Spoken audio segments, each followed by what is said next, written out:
అందరికీ నమస్కారం.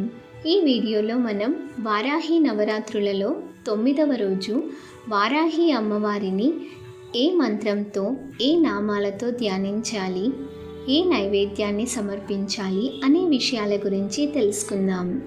ఈ సంవత్సరం జూలై 14 ఆదివారం ఉదయం నుంచి మధ్యాహ్నం లోపల వారాహి అమ్మవారి చిత్రపటం లేకపోతే లలిత అమ్మవారి చిత్రపటం ముందు పూజనాచరించాలి.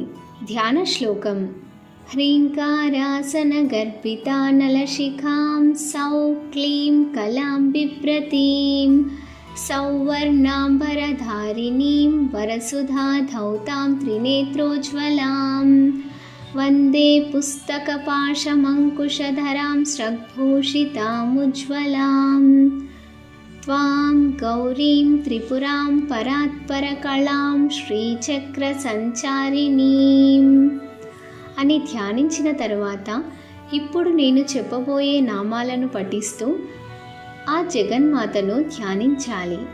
ఓం త్రైలోక్యమోహన చక్రస్వామిన్యై నమః. ఓం ప్రకటయోగిన్యై నమః. ఓం త్రిపురాయై నమః.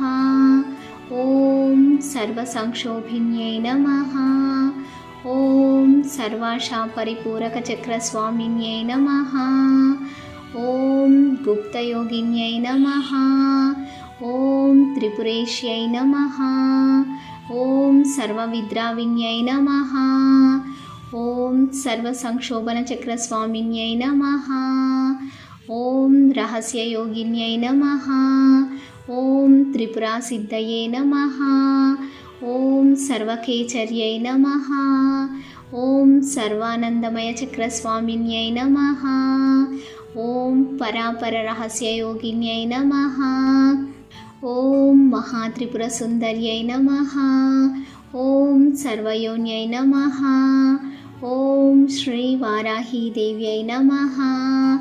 ఓం మహాశ్రీచక్రనగర సామ్రాజ్ఞై నమః. నమస్తే నమస్తే నమస్తే నమః. ఈ రోజున అమ్మవారికి శ్వేతతిల పాయసాన్ని సమర్పించాలి.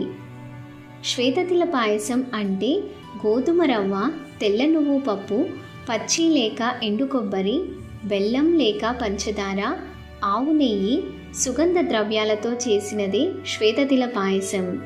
ఈ శ్వేతతిల పాయసాన్ని అమ్మవారికి భక్తితో నివేదించాలి. ఈ విధంగా వారాహి అమ్మవారిని భక్తితో పూజించి వారాహి అమ్మవారి అనుగ్రహాన్ని పొందండి.